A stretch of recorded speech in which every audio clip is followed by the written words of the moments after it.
Good morning students. Next topic है हमारा deviation bar diagram. Deviate कितना कर रहा है। The deviation bar diagram are used to compare the net deviations of related variables with respect to time and location. मतलब क्या बोल रहा है कि ये जो डायग्राम्स है वो ज्यादातर किस लिए कंपेयर किए जाते हैं, नेट डेविएशन किनका, नेट डेविएशन उनके रिलेटेड वेरिएबल्स का। जैसे 2-3 वेरिएबल ले लिए, ईयर ले लिया, टाइम ले लिया या लोकेशन जो भी ले ली, उनके अकॉर्डिंग अपनी वेरिएशन को इसमें क्या करता है, डेविएट देख रहे हैं कितना डेविएट कर रहा है graph. Bars representing positive and negative deviations are given drawn below and below the base line. इसमें क्या होता है, जैसे आज तक तुमने जितने भी बार है ड्रॉ किए होंगे वो हमेशा ऊपर बनाते हैं, है ना। यहाँ पे क्या कर रहे हैं, नीचे की तरफ भी बन सकते हैं डेविएशन की वजह से नेगेटिव में। तो इसमें हमने जो एक्सेस लेना है वाई एक्सेस, उसमें पॉजिटिव वैल्यूज भी लेनी है और नेगेटिव भी। एक्स एक्सेस को बस यहाँ पे लेना है। देखो क्या किया, such type of diagrams represent the deviations in magnitude as well in direction। Magnitude भी दिखाता है, जिसका सबसे बड़ा होगा उसकी डेविएशन ज्यादा होगी, और ऊपर है तो वो पॉजिटिव है, नीचे है तो वो नेगेटिव है। तो इसमें बोल रहा है कि उसका मैग्नीट्यूड भी दिखा रहा है, मैग्नीट्यूड मतलब लेंथ, और उनके डायरेक्शन भी पॉजिटिव डायरेक्शन है कि नेगेटिव। जैसे अब ये रिप्रेजेंट करना है तुम्हें ग्राफ, क्या बोला है, ईयर्स दे रखे है तुम्हें, और जो उनकी सेविंग थी, जैसे अब बोलते हैं प्रॉफिट कह लो कि उनका 30 गया, इसमें -20 मतलब लॉस हुआ, तो वो बना रखा है ग्राफ। अब इसमें देखो कैसे बनाना है, 90 पहले इस वाले एक्सेस को तो मैं ले लूंगी टाइम में, 90 91 92 93 94 95 कितने हो गए 6, तो 6 वेरिएबल्स बनेंगे इधर। और इसके अंदर क्या बोला आगे, इसकी तो 30 है तो ऊपर बना दिया, माइनस है 20 तो नेगेटिव नीचे की तरफ जाएगा 20 में। बस ये रिप्रेजेंटेशन ऐसे देखनी है तुमने कि बस डेविएशन में, जब तो तुम्हें पता लग जाएगा एग्जाम में कि मुझे कौन सा ग्राफ बनाना है, जब तुम्हें दिख जाएगी टेबल में नेगेटिव वैल्यूज भी आ रही हैं तो तुम डेविएशन शो कर सकते हो, ठीक है। नेक्स्ट आता है हमारा rectangular diagrams. In case of bar diagram only length of the bar is taken into the account. इस वाले के अंदर सिर्फ हम लेंथ को देखते हैं, उसमें लेंथ और डायरेक्शन दोनों को देख रहे थे। इन वन डायमेंशनल, एक ही डायमेंशन में, मतलब ऊपर ऊपर, इधर तो दोनों नीचे भी चल रहे थे ना। On the other hand in case of rectangular, rectangular में क्या कर रहे थे, लेंथ भी देख रहे थे और ब्रेथ भी।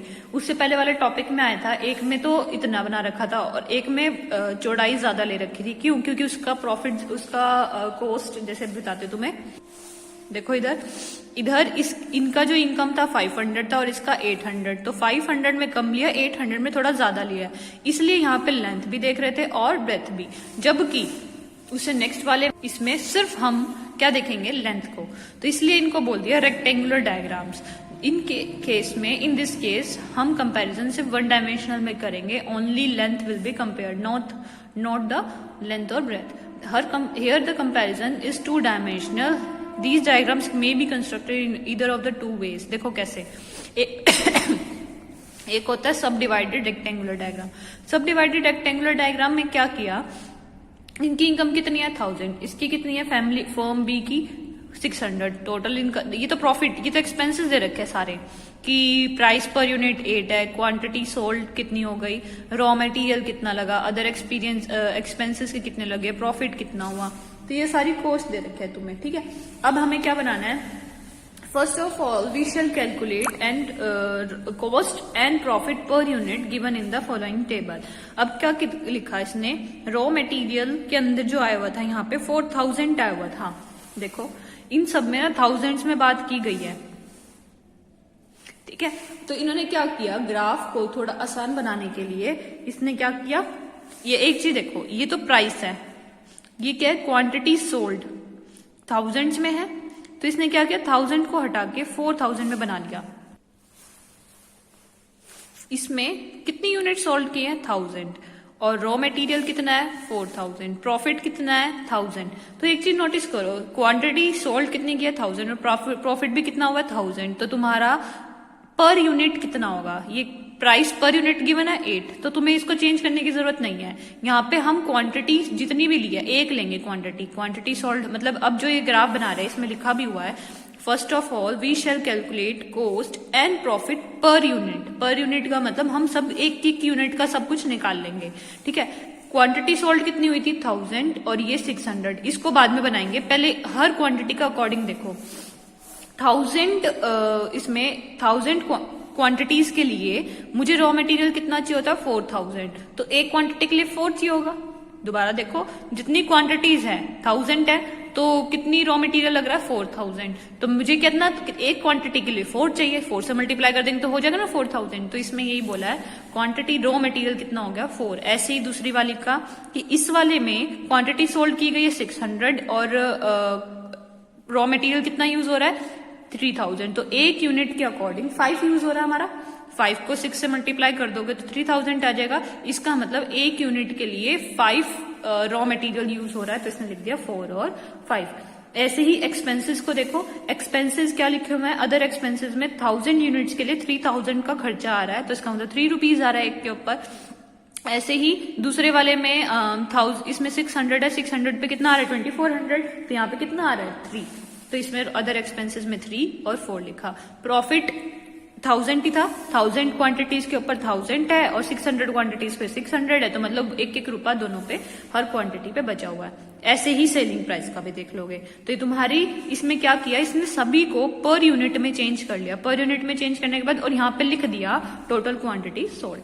फिर नेक्स्ट में बोला an appropriate diagram for representing the following rectangular diagram whose widths are in ratio.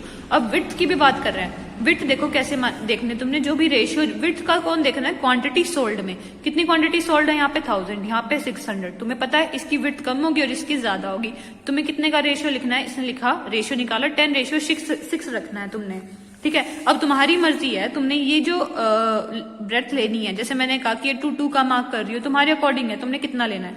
Suppose किया मैंने इसकी विड्थ ली 10, तो इसकी विड्थ लेनी है तुमने 6 सेंटीमीटर के अकॉर्डिंग या यूनिट्स के अकॉर्डिंग, या मैंने इसकी यूनिट 5 ली है, तो इसकी कितनी लेनी पड़ेगी, रेशियो चेक कर लो 5, इसका 3 लेना पड़ेगा, 5:3 तो है ये। तो ये वही बोल रहा है कि तुम्हें विड्थ कितनी लेनी है वो डिपेंड कर रही है इसमें। Selling price would be represent by the corresponding Heights, वही सेम रहेगा, क्यूमुलेटिव फ्रीक्वेंसी भी निकाल सकते हो। इसकी 4 है, देखो यहाँ से फर्स्ट वाले की तो 4 रहेगी, 4 से आगे 3 तक यूनिट्स तक लेके जाना है, तो 3 यूनिट्स तक मतलब 6 कितना हो जाएगा 7 हो जाएगा, फिर +1 8 हो जाएगा। सेलिंग प्राइस नहीं निकाला इसने, क्यों नहीं निकाला, इसने क्या बोला है, हमें क्वेश्चन में रिप्रेजेंट करना था, सेलिंग प्राइस क्यों नहीं निकाला, क्योंकि इन सबका टोटल देखो 4 3 1, सेलिंग प्राइस कितना हो गया 8 हो गया, 5 4 1 ये कितना हो गया 10। इसमें यही बोला है कि जो सेलिंग प्राइस है ना, देखो ये रहा, selling price would be represent by the corresponding Heights of the rectangles with various factors cost. अच्छा, सेलिंग प्राइस होता क्या है कि तुम कितने का सेल करोगे, मैंने ना पेन लिया एक, वो मुझे 10 रुपीज का पड़ा, ऊपर से मैंने उसके ऊपर थोड़ा बहुत और लगाया, अपना खर्चा एक्सपेंसेस लगाए, रॉ मटेरियल और लगा के उसको और अच्छा बना दिया, और वो मेरे को कितना का पड़ रहा है 15 रुपीज का, प्लस मैंने प्रॉफिट कर दिया 1 रुपीज का, तो मैं कितने का बेच रही हूँ 16 का ना। इन सबका टोटल करके सेलिंग प्राइस वही तो बनेगा कि मैं जितने की क्वांटिटी बेच रही हूँ उतने की वो क्या बता रही है, इसकी लेंथ बता रही है। तो तुम ये हमेशा क्या आएगा, raw material plus other expenses plus profit, तुम तीनों को ऐड करोगे तो वो किसके इक्वल होता है, सेलिंग प्राइस का। तो इसने बोला कि जो सेलिंग प्राइस है वो इनकी हाइट से बता रहा है, तो सेलिंग प्राइस किसका है, फर्म बी का ज्यादा है एज कंपेयर टू फर्म ए। फिर लिख दिया and profit represented by the various divisions of the rectangles in the following, और जो प्रॉफिट है वो तो दिखाई रहा है, तो इसके अंदर में किस किस को शो नहीं किया, एक तो सेलिंग प्राइस को और एक क्वांटिटी सोल्ड को। क्वांटिटी सोल्ड कहाँ यूज हो गया, हमारा रेशियो में कि किसको कितनी विड्थ लेनी है, तो क्वांटिटी वहां शो हो गई और सेलिंग प्राइस उसकी लेंथ से दिख गया। तो इसमें हमने सिर्फ 3 चीजों को दिखाया, बाकी 2 चीजें वो अपने आप ही दिख गई इसमें, एक तो विड्थ से दिख गई, तो यहाँ पे लिख सकते हो ये तो विड्थ के लिए काम आ जाएगा और ये लेंथ के लिए काम आ जाएगा, बाकी जो हो गया वो हमारी रिप्रेजेंटेशन हो गई। तो ये क्वेश्चन सबसे अलग था। ऐसा ही एक क्वेश्चन और है, तुम इसको क्वेश्चन को ट्राई करोगे, अगर नहीं होता, वैसे मैं कल क्लास में दोबारा समझा दूंगी, एक बार इस क्वेश्चन को और ट्राई करना।